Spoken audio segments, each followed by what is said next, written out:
이 바울과 실라를 시기하는 데살로니가 해당의 유대인들의 방해와 유업은 베레아까지 계속되어졌고요. 이로 인해 바울과 실라와 디모데는 서로 나눠진 가운데 바울은 아덴에 잠깐 머물게 되어집니다. 우리 사도행전 17장 16절 말씀입니다. 바울이 아덴에서 그들을 기다리다가 그 성에 우상이 가득한 것을 보고 마음에 격분하여 아덴에서 바울은 충격적인 광경을 목격합니다. 바울이 아덴에서 실라와 디모데를 기다리는 가운데 그 성에 우상이 가득한 것을 보고 마음이 격분됐다라고 말합니다. 여기서 우상이라는 것은 인간이 어떤 목적을 위해 인위적으로 만들어 놓은 그런 신의 형상을 말합니다. 뭐 단순히 어떤 돌, 흙, 나무로 만든 형태뿐 아니라 형태가 없지만 어떤 무엇이 나를 행복하게 해줄 것이다. 내 인생에 어떤 문제를 극복하게 해줄 것이다라고 여기는 것들, 그 모든 것들을 통틀어 우상이라고 하는 겁니다. 뭐 예를 들어서 돈도 우상이 될 수 있어요. 권력, 자식, 어떤 쾌락, 애모 등등 이런 것들이 우상이 될 수 있습니다. 그렇다면 아덴의 사람들은 왜 이렇게 많은 우상을 만들었을까? 여기서 아덴이라는 이 도시는 지금의 그리스의 수도 아테네를 말합니다. 인간이 우상을 숭배하는 크게 그 두 가지 이유가 있다고 합니다. 첫 번째는 어떤 인간이 만나는 어떤 두려움에서 그 자유할 수 없는 존재이기 때문에 어떤 우상을 만들고 그들로 그들의 그 두려움에서 자신들을 이렇게 지켜주기를 원하기 때문에 우상을 만든다라는 겁니다. 그래서 우리가 그 예전에 그 무당을 찾아가서 부적 같은 거 이렇게 만들어서 오는 경우가 있지 않습니까? 뭐 이런 이유가 하나고요. 또 한 가지는 어떤 신을 흉내내고 싶은 마음에서 우상을 만듭니다. 그래서 신을 만들고 그 신을 이용을 해서 자기의 기대를 채우는 도구로 사용한다라는 겁니다. 이사야 44장 17절 말씀입니다. 그 나머지로 신상 곧 자기의 우상을 만들고 그 앞에 엎드려 경배하며 그것에게 기도하여 이르기를 너는 나의 신이니 나를 구원하라 하는도다. 그러나 이 우상 숭배의 결과는 우리가 그 우상에 스스로 얽매이게 되어집니다. 뿐만 아니라 세월을 낭비하게 되는 겁니다. 이런 우상의 모습들은 비단 2000년 전 아덴의 일만은 아닙니다. 지금 우리가 살아가는 세상도 마찬가지입니다. 아덴보다 더 낫다라고 말할 수가 없습니다. 시대는 변했지만 그렇다고 해서 인간들의 근본적인 그 두려움의 문제를 극복할 수 있는 것은 아니기 때문에 그렇습니다. 실제로 지금 5G 시대, AI 시대, 첨단 기술 시대에도 사람들은 여전히 운명학을 찾고 무당을 찾는 이유가 바로 여기에 있습니다. 우리나라 사람들 가운데 여성은 80%, 남성은 60%가 1년에 한 번씩 사주를 본다는 통계가 있습니다. 아니, 나는 가본 적이 없는데. 그래요. 이게 여성 중에 80%, 남성 중에 60%가 1년에 한 번씩 사주를 본다는 거예요. 이뿐입니까? 군의 3대 중앙 일간지가 있어요. 그 일간지에 바라보면은 다 오늘의 운세의 난이 있습니다. 크게 오늘의 운세가 있어요.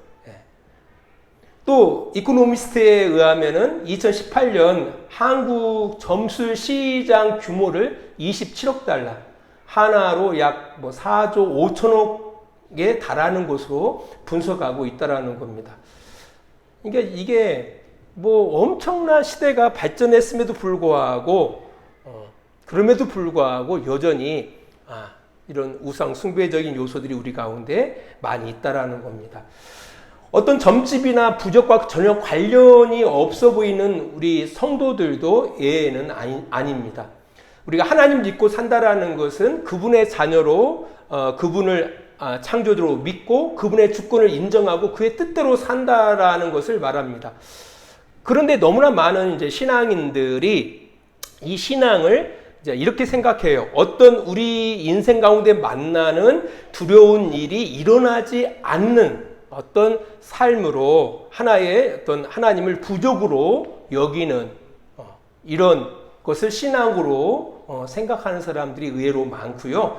또한 내가 원하는 것을 얻기 위해서 하나님을 이용하는, 하나님을 수단화시키는 것을 신앙으로 여깁니다. 사실 이것을 앞에서도 보았지만 그건 우상숭배예요. 하나님을 믿는 것은 아니다라는 겁니다. 아무튼 바울은 우상이 가득한 그 아덴의 모습에 격분합니다. 오늘 본문에서 격분했다라는 것은 단순히 화를 내었다라는 뜻이 아닙니다. 오히려 그들의 안타까운 현실에 불편한 마음을 나타냈다라는 겁니다. 하나님을 믿는 바울의 입장에서 볼 때 우상은 아무것도 아니거든요. 사람이 만든 하나의 조각물에 불과합니다. 그리고 많이 보이지 않는 우상이라 한다면 헛된 것에 불과합니다. 막상 우리가 인생을 살다 보니까 아무것도 아니잖아요. 아무것도 아니에요. 돈 싸갈 거 아니잖아요. 건강, 결국 나이 들면 건강 다 잃게 돼 있어요. 자식도 마찬가지죠. 뭐 쾌락도 마찬가지예요. 그거 다 헛된 것들이거든요. 이게 헛된 것에 불과하다는 사실을 바울은 잘 알고 있었다라는 겁니다. 이제 그럼에도 불구하고 헛되고 아무것도 아닌 것에 소망과 기대를 가지고 허송세월하는 그들의 모습을 바라보면서 그들의 무지와 어리석음의 안타까움과 불쌍히 여기는 마음으로 불편한 마음을 표현한 겁니다. 이 격분하는 마음을 잘 표현한 그 모습이 사도행전 14장에 나와 있는데요. 그 누스드라에서 날 때부터 안진뱅이 된 그 사람을 예수의 이름으로 고쳐줍니다. 이때 이 누스드라 사람들이 바울과 실라를 향해서 신들이 사람의 형상으로 우리 가운데 내려오셨다 하고 바울과 실라를 향하여 예배하려고 합니다. 이때 이제 바울이 이렇게 행하는데요. 우리 사도행전 14장 14절 15절 말씀입니다. 두 사도 바나바와 바울이 듣고 옷을 찢고 우리 가운데 뛰어 들어가서 소리 질러 이르되 여러분이여 어찌하여 이런 일을 하느냐 우리도 여러분과 같은 성정을 가진 사람이라 여러분에게 복음을 전하는 것은 이런 헛된 일을 버리고 천지와 바다와 그 가운데 만물을 지으시고 살아계신 하나님께 돌아오게 하니라. 아멘. 그 누스드라 사람들이 하나님의 은혜에 마땅히 하나님 앞에 영광 돌리지 못하고 감사하지 못하는 모습을 볼 수 있어요. 그들이 이제까지 살아온 어떤 경험이나 종교적인 통념을 따라서 바울과 디모데를 신으로 알고 제사하는 바울과 바나바를 신으로 알고 제사하는 그런 말도 안 되는 상황에 바울이 옷을 찢고 나아가서 말리는 모습을 볼 수 있습니다. 이게 바로 격분하다라는 그 의미입니다. 격분하다. 그러니까 그들을 비난하고 정죄하는 것이 아니라 안타깝게 여기는 거예요. 불쌍히 여기는 거예요. 이런 답답한 마음, 이런 마음을 격분하다라고 말하는 겁니다. 이런 마음이야말로 하나님을 알지 못하는 이 세상을 향하여 우리 성도들과 교회가 가져야 할 마땅한 그런 마음가짐인 것 같습니다. 예수님께서도요, 사역하실 때 이런 마음가짐을 가지고 사람들을 섬기셨습니다. 우리 마태복음 9장 35절, 36절 말씀입니다. 예수께서 모든 도시와 마을에 두루 다니사 그들의 회당에서 가르치시며 천국 복음을 전파하시며 모든 병과 모든 약한 것을 고치시니라. 무리를 보시고 불쌍히 여기시니 이는 그들이 목자 없는 양과 같이 고생하며 기진하니라. 여기 보니까 무리를 보시고 불쌍히 여기셨다라고 말씀하시고 있어요. 예수님께서 이 땅 가운데 오셔서 하나님의 일을 행함에 있어서 그의 마음속에 어떤 마음을 가지고 불쌍히 여기시는 마음을 가지고 민망히 여기시는 마음을 가지고 행하셨음을 알 수가 있는 겁니다. 아무튼 이 바울도 그런 마음을 가지고 이 아덴에서 사역을 하게 되어집니다. 사실 이 아덴이라는 곳에서 이 바울은 잠깐 그냥 머물고 있었던 거예요. 이곳에서 베레아에 있는 실라와 디모데를 기다리기 위해서 잠깐 거주하고 있었거든요. 근데 아덴이 처한 그 현실을 바라보면서 안타깝고 불쌍히 여기는 마음을 갖게 되어졌고 힘을 다해서 예수와 부활 그리고 하나님의 나라의 복음을 증거하게 됐던 것입니다. 우리 17절, 18절 말씀입니다. 사도행전 17장입니다. 회당에서는 유대인과 경건한 사람들과 또 장터에서는 날마다 만나는 사람들과 변론하니 어떤 에피크로스와 스토아 철학자들도 바울과 쟁론할세 어떤 사람은 이르되 이 말쟁이가 무슨 말을 하고자 하느냐 하고 어떤 사람은 이르되 이방 진리를 전하는 사람인가 보다 하니 이는 바울이 예수와 부활을 전하기 때문이더라. 아멘. 바울은 갈레드로 회당에서 유대인과 경건한 사람들에게 복음을 전했고요. 매일마다 사람들이 많이 모이는 곳에 나아가 사람들과 변론하면서 예수와 부활을 증거하기 시작합니다. 그 가운데 헬라 철학의 대표격인 에피쿠로스와 또 스토아 철학자들도 있었다고 성경은 이야기하고 있습니다. 당시 이 철학과 종교의 도시인 이 아테네에 걸맞게 이 사람들은 이런 어떤 성향을 갖고 있었던 것으로 보입니다. 새로운 지식을 알고자 함에 열망이 있었던 것으로 보여요. 그래서 바울이 전하는 예수와 부활에 대해서 그들이 매우 흥미있게 여겼고요. 이런 그들의 성향에 맞게 바울은 아레오바고라는 그 광장에서 하나님을 전할 수 있는 기회를 얻게 되어집니다. 오늘 본문 22절, 23절 말씀입니다. 바울이 아레오바고 가운데 서서 말하되 아덴 사람들아 너희를 보니 범사에 종교심이 많도다. 내가 두루다니며 너희가 위하는 것들을 보다가 알지 못하는 신에게라고 새긴 단도 보았으니 그런즉 너희가 알지 못하고 위하는 그것을 내가 너희에게 알게 하리라. 아멘. 하나님에 대해서 전혀 알지 못하는 이 아덴 사람들을 향해서 바울은 그 예수와 부활 그리고 하나님의 나라에 대해서 전합니다. 당연히 그들에게는 이상한 것을 전하는 것으로 그 사람들은 생각했을 것입니다. 그런 그들에게 바울은 이렇게 말을 꺼내죠. 너희를 보니 범사에 종교심이 많다. 여기서 종교심이라는 것은 신에 대한 두려워하는 마음을 말합니다. 신에 대한 두려워하는 마음. 우리 주변에서 바라보면은 하나님을 믿지 않지만 신에 대한 어떤 그런 종교심을 갖고 있는 사람들을 의외로 많이 보죠. 또 때로는 어떤 사람은 전혀 그런 생각이 없는 사람들도 있습니다. 아무튼 이 아덴 사람들을 향해서 바울은 말합니다. 너는 범사에 모든 일에 종교심이 많다라고 말합니다. 사실 유대인의 관점에서 바라보면은 그 아단이라는 지역에 그 가득 찬 우상, 또 우상 숭배하는 그 아덴 사람들의 모습을 바라보면은 그 죄죠. 하나님 앞에 가장 큰 죄를 범하는 거예요. 왜냐하면 우상 숭배는 하나님이 가장 싫어하는 거거든요. 그런데 이 바울은 그들을 다른 시각으로 보는 거예요. 유대인의 시각이 아니라 기독교적인 시각이 아니라 다른 시각으로 그들을 바라봅니다. 그리고 뭐라고 말해요? 아덴 시민들에게 범사에 종교심이 많다라고 신에 대한 두려움이 있다라고 그렇게 그들을 향해서 말하고 있다라는 겁니다. 그러니까 사실 그 나름대로 이 바울이나 아덴 사람들이나 이게 넘지 못하는 어떤 간격들이 있거든요. 그런 상황에서 이 바울이 그들의 시각에서 그들의 눈높이로 그들을 이해하려고 하는 그런 모습을 볼 수가 있다라는 겁니다. 상대방을 이해하고 공감하려고 이렇게 할 때에 상대방도 마음의 문을 연다라는 겁니다. 아무튼 범사에 종교심이 많다라는 그 말 한마디가 그들로 하여금 바울의 말에 귀를 기울이게 하는 단초가 되었다라는 겁니다. 이게 접촉점이에요.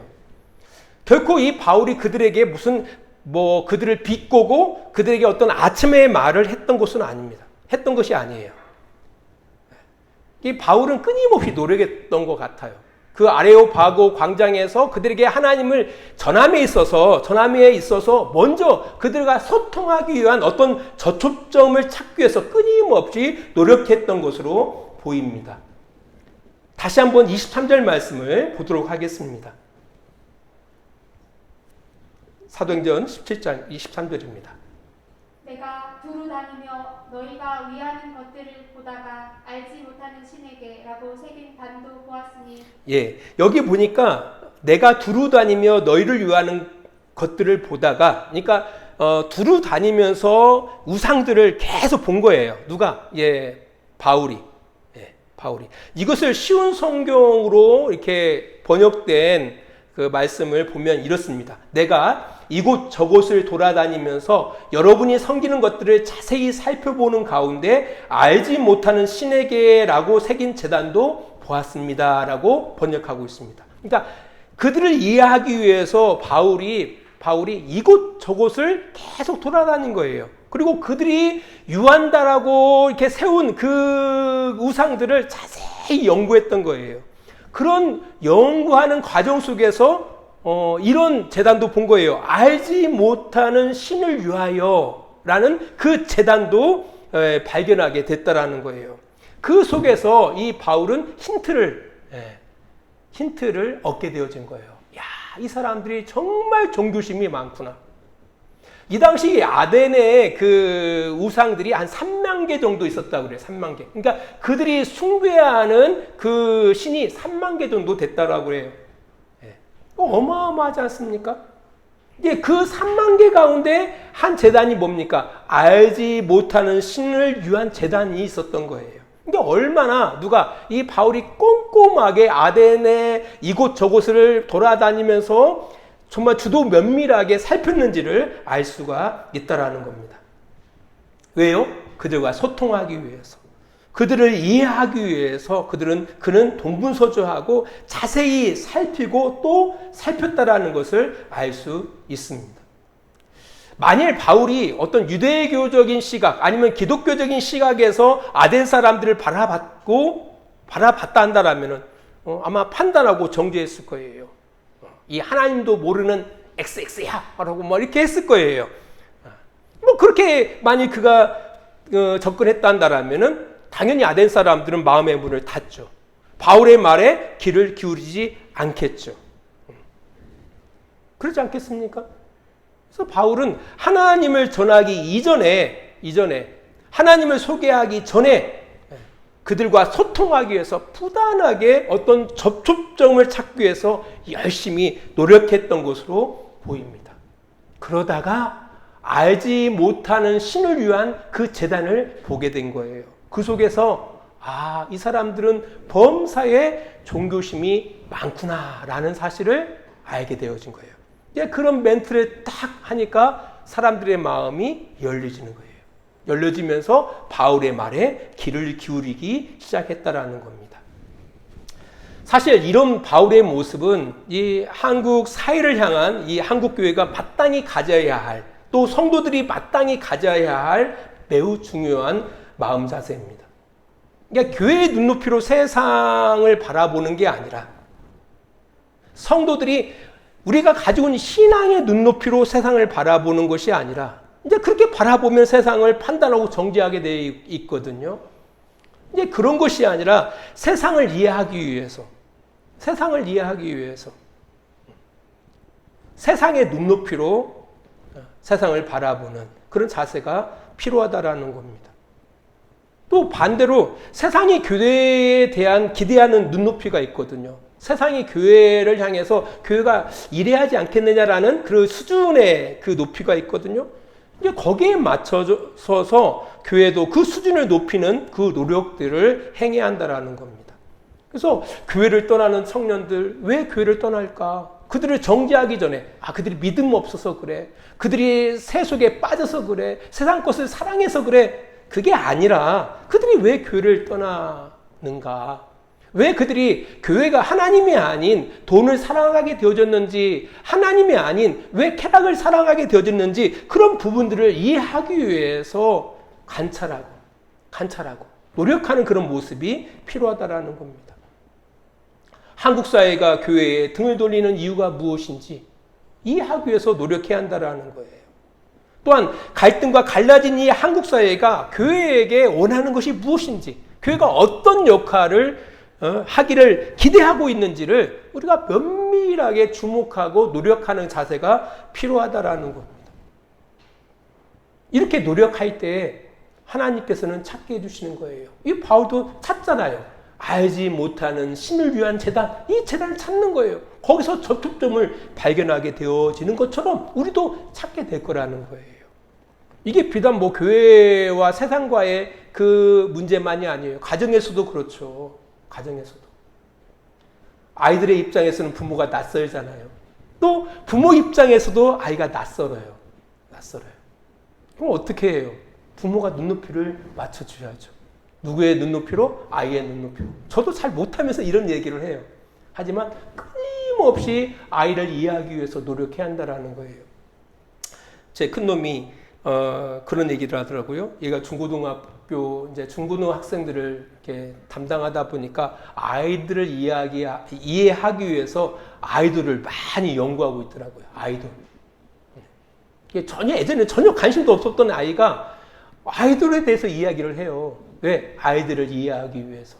아이들을 이해하기 위해서. 이게 중요하다라는 겁니다. 우리 교회와 우리 성도들이 가져야 할 마땅한 모습이라는 겁니다. 기도하겠습니다. 하나님 아버지 감사합니다. 하나님 아직도 이 세상에는 하나님을 알지 못함으로 하나님이 아닌 다른 것을 마음의 주인 삼아 살아가는 그 인생들이 많이 있습니다. 하나님 우리가 그들을 향하여 우리의 시각으로 바라보는 것이 아니라 그들을 안타깝게 여기고 불쌍히 여기는 마음으로 그들을 바라보기를 원하고 그들을 이해하기 위한 끊임없는 노력들이 우리 안에 이루어지기를 원합니다. 무엇보다도 한국교회가 세상을 향하여 또 세상이 한국교회를 향하여 기대하는 그 기대치를 우리가 바라보고 그 기대치에 맞게 반응하기를 원하고 또 세상을 향하여 우리 교회들이 눈높이를 맞추어서 그들을 이해하기 위해서 노력하는 그런 모습들이 우리 안에 있게 하셔서 우리가 삶을 통해서 이 교회의 사역들을 통해서 그들에게 하나님을 소개하는 데 있어서 아무런 부족함이 없고 걸림이 없는 그런 복된 어떤 사역을 감당하는 그런 교회들과 우리 성도들이 되어질 수 있도록 주님 도와주셨고서 이제는 우리를 사랑하시는 우리 아버지 하나님의 그 크신 사랑하심과 예수 그리스도의 십자가의 은혜하심과 성령의 감화와 감동과 지키시고 인도하심이 오늘도 시간을 구별하여 주님 앞에 예배하는 귀한 성도들의 머리 위에와 그들의 가정과 직장과 사업장 위에 하나님의 은혜와 사랑이 늘 함께해 주시기를 간절히 축원하옵나이다. 아멘.